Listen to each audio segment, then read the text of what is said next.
ఆత్మబంధువులందరికీ నా యొక్క ఆత్మ ప్రణామాలు. ఇంత గొప్ప ధ్యాన జ్ఞాన మార్గాన్ని మనకు అందించిన మహాత్ములైన బ్రహ్మర్షి పితామహ పత్రిజీ దంపతులకు, నాకు జ్ఞానాన్ని అందించిన బ్రహ్మర్షి తటవర్తి వీర రాఘరు గారి దంపతులకు ఆత్మ ప్రణామాలు తెలుపుకుంటూ ఈరోజు కార్యక్రమాన్ని మనం మొదలు పెట్టుకుందాం మాస్టర్స్.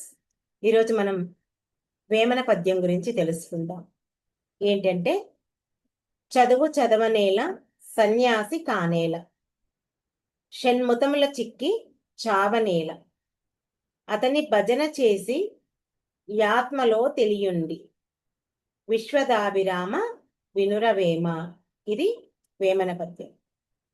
ఈ పద్యంలో మన అంటే మానవుని జీవితంలోని అత్యంత ముఖ్యమైనటువంటి సత్యాన్ని చెబుతున్నాడు వేమన గారు. ఏంటి ఆ సత్యం అంటే, కేవలం పుస్తకాలు చదవడం వల్ల, సన్యాసి వేషం వేయడం వల్ల, వేదాల గురించి మతాల గురించి వాదించడం వల్ల మనకు ఎట్టి పరిస్థితుల్లో సత్యం దొరకదు. ఆ భగవంతుణ్ణి భజిస్తూ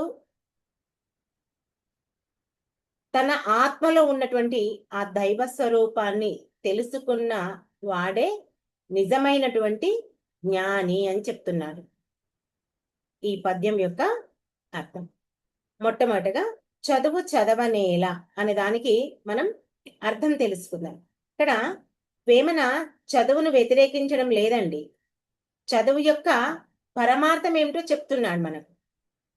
చూడండి, ఒక వ్యక్తి 100 పుస్తకాలు చదివాడు అంటే రామాయణము, మహాభారతము, భాగవతము, పురాణాలు, వేదాలు, ఉపనిషత్తులు, ఇలా అనేక రకాలైనటువంటి పుస్తకాలు చదివాడే అనుకుందాం.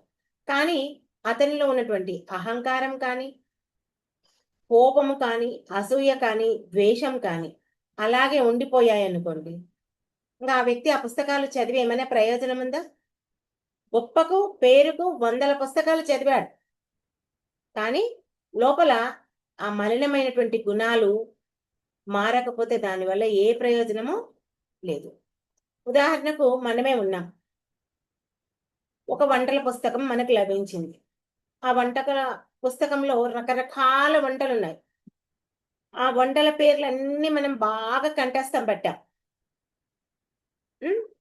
కానీ ఆ ఒక్క వంట కూడా ఒకటి కూడా మనం చెయ్యలేదు, తినలేదు.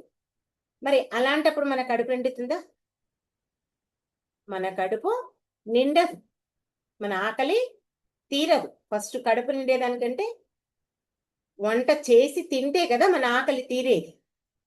అలాగే మనం ఎన్ని ఆధ్యాత్మిక గ్రంథాలు చదివినా కూడా మనకేమీ సరిపోదు. ఏం చేయాలి?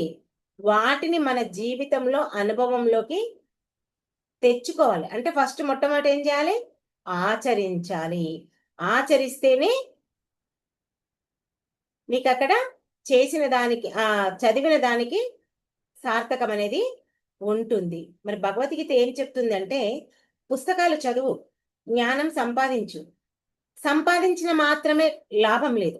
ఆ జ్ఞానాన్ని నీ యొక్క జీవితంలో అనుభవంగా మార్చుకో అని భగవద్గీత మనకు చెప్తుంది.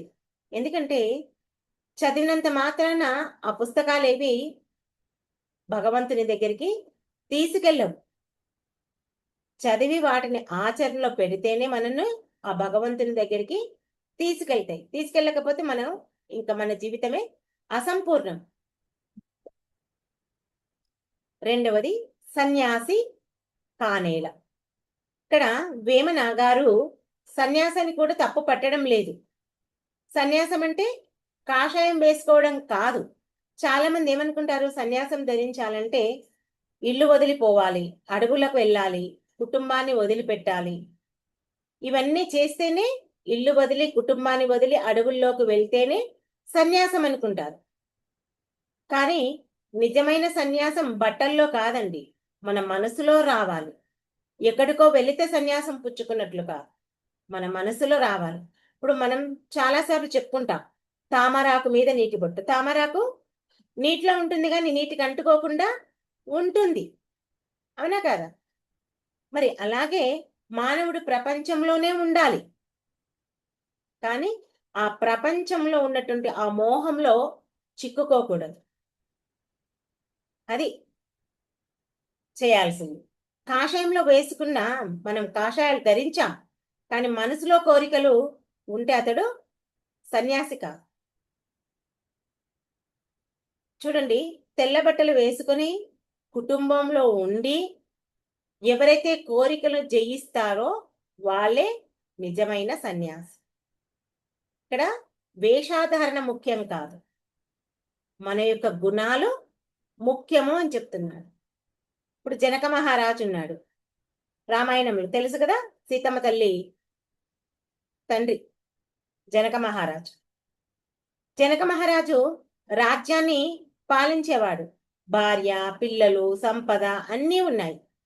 అయినా ఆయన మహాజ్ఞాని అయ్యాడు. ఎందుకు? అతని యొక్క మనసు భగవంతుని పైన నిలిచి ఉండేది. అందుకే వేమన ఏమని అడుగుతున్నాడంటే, కేవలం సన్యాసి వేషం వేస్తే ఏమవుతుంది? వేషం వేసినంత మాత్రాన ఏమీ లాభం లేదు. లోపల ఉన్నటువంటి గుణాలను మార్చుకోవాలి. గుణాలు మారితేనే నీలో మార్పు అనేది వస్తుంది అని చెప్తున్నాడు. నెక్స్ట్, షణ్ముఖములు చిక్కి చావనేల.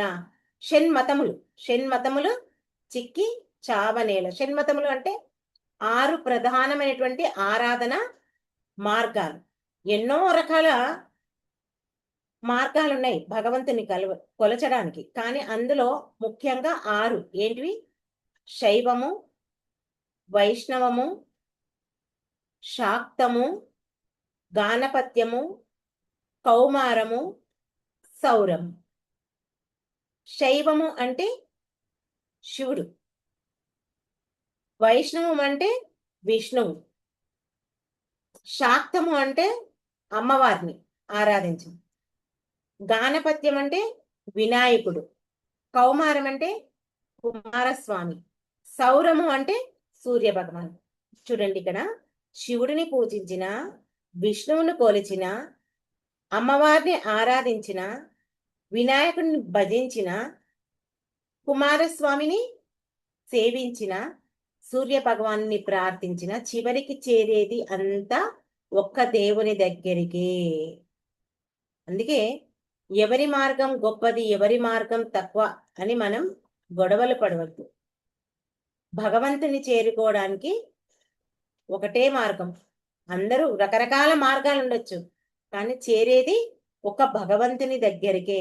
శివుడు గొప్పవాడా, విష్ణువు గొప్పవాడా, అమ్మవారి శక్తి గొప్పదా అని ఇలాంటి తగువులు మనం పడడం కాదు. 6 ఇప్పుడు చూడండి, ఒక సముద్రం ఉంది, ఆ సముద్రంలో 6 వైపుల నుంచి 6 నదులు ప్రవహిస్తూ వచ్చాయి. అన్నీ ఎక్కడికి చేరుకుంటాయంటే ఆ ఒక్క సముద్రంలోకి చేరుతాయి. 6 మార్గాల గుండా నీకు వస్తున్నాయి 6 నదుల్లోకి వెళ్ళి, కానీ చివరికి చేరేది ఆ సముద్రంలోనే. కాబట్టి అన్ని మార్గాలు యొక్క లక్ష్యం ఏంటి అంటే మన మనస్సును శుద్ధి చేసుకోవాలి. మనం ఆత్మజ్ఞానాన్ని పొందాలి, ఆత్మానుభూతిని పొందాలి. మార్గాల గురించి వాదిస్తూ మనం మన యొక్క జీవితాన్ని వృధా చేసుకోవడం ఎందుకు? ఆ మార్గం ఏదైతే ఉందో ఆ మార్గాన్ని చూపే ఆ భగవంతుని గురించి నీవు తెలుసుకో అని చెప్పి చెప్తున్నారు వేమన గారు. మొత్తానికి వేమన ఏం చెప్తున్నాడంటే, దేవుళ్ళు వేరు, పూజా విధానాలు వేరు, కానీ గమ్యం మాత్రం ఒక్కటే. ఏంటి గమ్యం? మన గమ్యం ఆ పరమాత్మని చేరుకోవడం. ఇదండి వేమన గారు చెప్పినటువంటి షణ్మతములు చిక్కి చావనేల అనే ఈ వాక్యం యొక్క సారాంశం. చూడండి, వేమన కాలంలో కూడా ఈ మత వివాదాలు చాలా ఉండేవంట. అందుకే శైవులేమో మా మతమే గొప్పది, వైష్ణవులు మా మతమే గొప్పది, ఇలా ఎవరు ఏ మార్గంలో అయితే ఉన్నారో ఆ మార్గమే గొప్పదని వాదించేవారంట. అప్పుడు వేమన ఒకే ఒక్క ప్రశ్న అడిగాడంట, ఈ వాదనలో చిక్కుకొని మీరు ఎందుకు మీ యొక్క జీవితాన్ని వృధా చేసుకుంటున్నారు అని చెప్పేసి అన్నాడంట. ఎందుకంటే మీరు ఏ మార్గం గుండా ప్రయాణించినా చేరేది ఆ భగవంతుని దగ్గరికే అని చెప్పేసి అన్నారండి. దానికి ఉదాహరణగా వేమన ఏం చెప్పారంటే,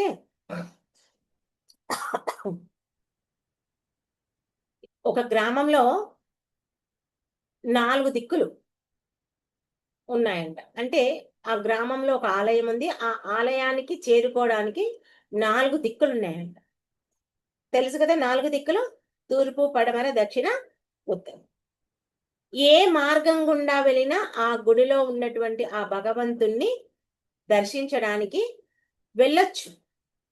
కానీ దారిలో నిలబడి నీ దారి తప్పు, నా దారే కరెక్టు అని ఒకరికొకరు కొట్టుకుంటే ఎప్పటికైనా ఆ దేవాలయానికి చేరగలుగుతారా? అంటే ఎప్పటికీ ఆ దేవాలయానికి చేరలేరు. అలాగే మనకున్నటువంటి ఈ నిజమైన ఆధ్యాత్మిక మార్గాలు ఎన్ని ఉన్నాయో అన్నీ కూడా ఆ భగవంతుని దగ్గరికే చేరుతాయి అని చెప్పేసి వేమన గారు వాళ్ళందరికీ చెప్పడం జరిగిందంట. మరి ఇప్పుడు కూడా నేటి కాలంలో కూడా చాలా మంది మా మార్గమే గొప్పది, మా గురువే గొప్పడు, మా సాంప్రదాయాలే నిజం అని చెప్పేసి రకరకాలుగా వాదనలు వస్తుంటాయి. మనం అన్ని రకాలుగా చూస్తుంటాం. కానీ భగవంతుడు చూసేది ఒకటే అండి. అడిగేది ఒకటే. ఏంటి ఆయన అడిగేది? నీ హృదయం పవిత్రమైందా? అదొక్కటే చూస్తాడు. ఎవరి హృదయం అయితే పవిత్రంగా ఉందో అక్కడే భగవంతుడు నివసిస్తాడండి. పవిత్రంగా లేనటువంటి హృదయంలో నివసించడు. అందుకే షణ్మతములు చిక్కి చావనేల. ఈ మతాల్లో కొట్టుకుపోవద్దు. అందరం ఒకటే, అన్ని మతాలు ఒకటే అని చెప్పడం జరిగింది. చివరిది, అతని భజన చేసి ఆత్మలో తెలియండి. వేమన ఏం చెప్తున్నాడు?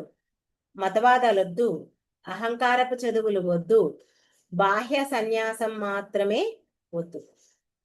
నువ్వేదైతే భగవంతుణ్ణి భజిస్తున్నావో ఆ భగవంతుణ్ణి భజించు. నీ అంతరంగాన్ని పరిశీలించు. నీ ఆత్మలో ఉన్నటువంటి ఆ దైవాన్ని నీవు తెలుసుకో. ఆత్మలో దేవుడున్నాడా అంటే ఉన్నాడు. అందుకే ఉపనిషత్తులు ఏం చెప్తున్నాయి? తత్వమసి అంటే నీవే ఆ పరబ్రహ్మ స్వరూపుడివి. వేదాలు ఊరికనే చెప్పలేదు, మహాత్ములు ఊరికనే చెప్పలేదు. వేదాల్లో పురాణాల్లో ఉన్నదే, మహాత్ములు చెప్పిందే, సద్గురులు చెప్పిందే మనము మాట్లాడుకుంటున్నాం. మరి ఆ మాట్లాడుకున్నది నీ అనుభవం జ్ఞానంలోకి తెచ్చుకోవాలి. చూడండి, ఉదాహరణకు కస్తూరి మృగం ఉంది. కస్తూరి మృగం ఏం చేస్తుంది? దానిలో ఒక అద్భుతమైనటువంటి సువాసన వస్తుంది. ఆ వాసన ఎక్కడి నుండి వస్తుందో తెలియక ఆ కస్తూరి మృగం అడవంతా తిరుగుతుందంట. తిరిగి తిరిగి చివరికి అలిసిపోతుందంట. ఆ వాసన తన నాభిలో నుంచి వస్తున్న విషయం దానికి తెలియదంట. ఎవరికి? కస్తూరి మృగాలు. మరి మానవుడి యొక్క పరిస్థితి కూడా అలాగే ఉంది. ఏంటి మానవుని పరిస్థితి ఏముంది అంటే, ఆనందం కోసం బయట వెతుకుతున్నాడు. ఆ ఆనందం ఎక్కడుంది? తనలోనే ఉంది. కానీ మానవుడు ఏం చేస్తున్నాడు? ధనంలో ఉందని, పేరు ప్రఖ్యాతుల్లో ఉందని, పదవిలో ఉందని, తను తెచ్చుకున్నటువంటి గౌరవంలో ఉందని, ఇవన్నీ వెంట పేరు ప్రఖ్యాతుల కోసం, ధనం కోసం, గౌరవం కోసం, పదవుల కోసం, వీటన్నిటి కోసం పరిగెడుతున్నాడు. కానీ తాను వెతికేటటువంటి ఆనందం, అసలైన ఆనందం తన అంతరంలోనే ఉంది. అది తెలియదు. తెలియక బయట వెతుకుతుంది. ఇక్కడ మనం ఏమనుకుంటాం? భజన అంటే ఏమనుకుంటాం మనం? పాటలు పాడటం అనుకో. భజన అంటే పాటలు పాడటం కాదండి. భగవంతుని యొక్క నామస్మరణ, మనం చేసే ధ్యానము, మనం సాటి జీవులపైన, సాటి వ్యక్తులపైన చూపించే ప్రేమ, ఆ భగవంతునికి మనం శరణాగతి కాదు. ఇవన్నీ భజన లాంటివి. పాట పాడి, చప్పట్లు కొట్టి, తాళాలు కొట్టి, రాగయుక్తంగా భజన చేస్తేనే భజన కాదు. నువ్వు ఏ మార్గం గుండా ఎలా పిలిచినా ఆ భగవంతుడిని దరికి చేరుకుంటాడు, నీ ఎదురుగా ఉంటాడు. చూడండి, ఒక చిన్న పిల్లవాడు ఉన్నాడు. పిల్లవాడు, వాడికి ఏదైనా కష్టం కలిగింది. కష్టం కలిగినప్పుడు ఏం చేస్తాడు? వెంటనే అమ్మా అని పిలుస్తాడు. మనం కూడా ఇంత పెద్దగయ్యాము, మనకు పిల్లలున్నా కూడా ఏ కష్టం వచ్చినా మనం ఏం చేస్తాం? అమ్మా అంటాం. అమ్మ బ్రతికున్న వాళ్ళు వెంటనే ఫోన్ చేసి కూడా చెప్తుంటారు. మాకు అమ్మ లేదని బాధపడకుండా ముందే ఈ మాట చెప్తున్నాను. సరే, అది అక్కడ పక్కకు పెట్టండి. ఇప్పుడు మనకి ఏదైనా కష్టం కలిగితే అమ్మ అని మనం పిలుస్తాం. ఎందుకంటే మనకు మన తల్లి మీద విశ్వాసం ఉంటుంది.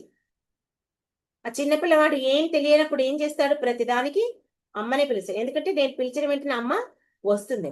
అలాగే ప్రతి పరిస్థితిలో కూడా మనకి ఏదైనా కష్టం కలిగినప్పుడు ఆ భగవంతుణ్ణి గుర్తు చేసుకోవడమే భజన. అదే అండి, భజన అంటే తాళాలు కొట్టడం కాదు. నువ్వు ఎక్కడైనా ఎప్పుడైనా ఆ భగవంతుని హృదయ విదారకంగా, హృదయపూర్వకంగా నువ్వు ఎప్పుడైతే ఆ భగవంతుని పిలుస్తావో నీ ముందు ఉంటాడు. అంటే నీ యొక్క గుణాలు, ప్రవర్తన, ఆలోచన, మాట తీరు, చేసే పనులు ఇవన్నీ సరి అయిన విధంగా ఉంటే భగవంతుడు ఎప్పుడు నిన్ను అనుక్షణం అంటిపెట్టుకునే ఉంటాడు. ఇక్కడ వేమన చెప్పిన అసలు సందేశం ఏంటి అంటే, వేమన 4 విషయాలు చెప్తాడండి. ఏంటంటే, చదువు మాత్రమే సరిపోదు. నీవేదైతే చదువుతున్నావో ఆ చదివింది ఆచరించాలి, మొట్టమొదటి. నెక్స్ట్ సన్యాసం. సన్యాసం అంటే వేషం వేస్తే మాత్రమే సరిపోదు. మనసు వైరాగ్యంలో ఉంటారు. మనసు వైరాగ్యంలో ఉంటే నువ్వు ఏ బట్టలు కట్టినా నీవు ఈ ఆధ్యాత్మిక మార్గంలో ముందుకెళ్తావు. మరి ఇంకా మతవాదాలు వ్యర్థం. మతవాదాలు వ్యర్థం. ఎందుకంటే దేవుడు ఒక్కడే. మార్గాలు అనేకం, ఎన్నో మార్గాలు. నువ్వు ఏ మార్గం గుండా ఒకటే మార్గం పట్టుకొని ప్రయాణించు.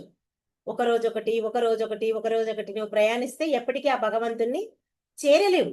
నీవేదైతే మార్గాన్ని అనుసరిస్తున్నావో దాన్ని విశ్వాసంతో, నమ్మకంతో పట్టుకో, పట్టుకొని వెళ్ళు.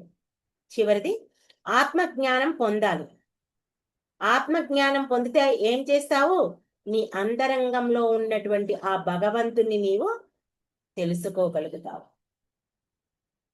ఇదండి. చూడండి, ఇప్పటి కాలంలో, ఇప్పుడున్న ప్రస్తుత కాలంలో యూట్యూబ్లో ఎన్నో రకాలైనటువంటి ఆధ్యాత్మిక వీడియోలు వస్తున్నాయి, చూస్తున్నారు, వింటున్నారు, పుస్తకాలు చదువుతున్నారు, ఎన్నో రకాల సత్సంగాలకు పాల్గొంటున్నారు. పొద్దున విష్ణు సహస్రం పారాయణం అంటారు, సాయంత్రం భజన అంటారు, రాత్రికి సత్యసాయిబాబా గుడి అంటారు. ఇలా రకరకాలుగా ఎన్నో చోట్లకు వెళ్తున్నారు. వెళ్ళిన ఆ మనసులో ఉన్నటువంటి కోపము తగ్గట్లేదు, మనసులో ఉన్నటువంటి అసూయ తగ్గట్లేదు, అహంకారము తగ్గట్లేదు. మరి నువ్వు ఎన్ని ఉపన్యాసాలు వింటే ఏం లాభము? ఎన్ని గుళ్ళకు వెళితే ఏం లాభం? ఆ విన్నదంతా నీ హృదయంలోకి, ఆ జ్ఞానమంతా నీ హృదయంలోకి ఎక్కించుకోవాలి. ఎక్కించుకుంటే నీకు ఆ అసూయ, అహంకారము, ద్వేషం అనేవన్నీ తగ్గిపోతాయి. అదే చెప్పేది ఈ వేమన పద్యం. ఏం చెప్తుంది అంటే, విన్నది జీవించు.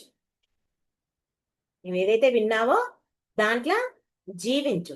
నీవేదైతే చదువుతున్నావో దాన్ని ఆచరించు. దేవుణ్ణి ప్రేమించు. నిన్ను నీవు తెలుసుకో. ఈ 4 చెప్పేది వేమన.